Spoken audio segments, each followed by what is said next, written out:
राजू जायसवाल साहब इतनी रात गए यहाँ पर, यानी इतने ठंडी के दिनों में यहाँ पर कोई दिखने के लिए तैयार नहीं है। और आप जो है आपके पास में ये मजमा लगा रहता है, तो क्या वजह है? ये जनता इतना प्रतिसाद आपके पास में, इतना मोहब्बत कैसे करती है? क्या वजह है इसकी? मैं हिंदी में भी बोल सकता मगर सबको समझना, इसलिए मैं मराठी में बात करता। मैं राजू भैया जयस्वाल। आज इथं घाटीमध्ये यायचं कारण असं का आज करमाडला सुद्धा अचानक ॲक्सिडेंट झाला आणि त्याचं घरचं कोणीच नाही, म्हणून ते नरेंद्र महाराजाच्या गाडीमध्ये आज इथं आला आणि त्यांची थोडी व्यवस्था केली। ओळख पाळख नाही, ॲक्सिडेंट झाला, त्याला मदत करायला आलो। आणि असंही माझ्या बहिणी सगळ्या होत्या, पण एक आमचे त्यातले संभाजीनगरचे शिवसैनिक होत्या, कट्टर शिवसैनिक, ज्यांनी पक्षासाठी त्याग केलेला असे शिवसैनिक आहे।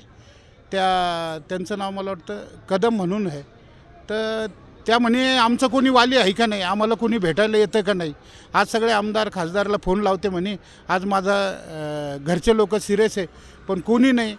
तर मी त्या ताईला एवढंच सांगतो का आज एक बाळासाहेबाचा कट्टर शिवसैनिक आणि उद्धव साहेबाच्या आशीर्वादाने सांगतो का हे लोक आता त्यांचं काम झालेलं आहे, तुम्ही निवडून दिलेलं आहे, त्यांचं काम संपलेलं आहे। आता जे निवडणुकीत जे पैसे खर्च झाले आता ते कसे काढायचे त्यासाठी व्यस्त आहे। त्यांना लोकांच्या आत्महत्या दिसणार नाही, घाटीमध्ये काय चाललं हे दिसणार नाही, त्यांना काही घेणं देणं नाही ना, तुम्हाला परिवाराचं घेणं देणं नाही। आज ज्या शिवसैनिकाच्या जीवावर तुम्ही निवडून येता, कोट्याच्या गाडीत हिंडता, 4-4 ड्रेस बदलता, अरे तुम्ही साधा फोन आला तर त्याला दिलासासुद्धा देऊ शकत नाही। काय जिंदगी आहे तुमच्या?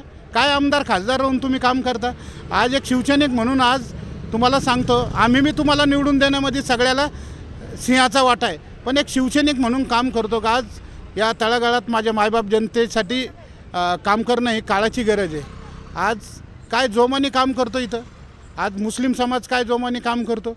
आज आमदार खासदारची इथं प्रत्येकी ऑफिस राहायला पाहिजे का? कोणी सिल्लोडहून आलं तर सिल्लोडच्या कॅबिनला जाय, गंगापूरहून आला गंगापूरच्या कॅबिनला जाय, कन्नडहून आला कन्नडच्या कॅबिनला जाय। असे पूर्ण जर ऑफिस असले ना तर तुम्हाला यायची गरज नाही। तुमचे ते PA सगळं घाटीचं काम बघते, ते काम नाही। जनतेचा हिस्साचा एक बी निर्णय नाही।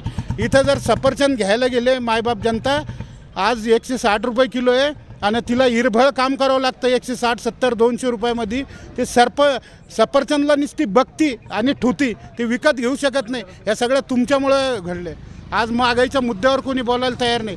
घाटीला आज व्हेंटिलेटरची व्यवस्था नाही। आज आदरणीय डीन साहेब चांगले आपले शिवाजी सुकरे, म्हणून आनंद वाटतो का प्रसन्न वाटतं, म्हणून आम्ही येतो। आणि खास करून माझ्या मुस्लिम समाजाला मी धन्यवाद देतो का आज कुठल्याही प्रकारची होल्डिंग नाही। आपण 5-50 हजार खर्च करतो ना,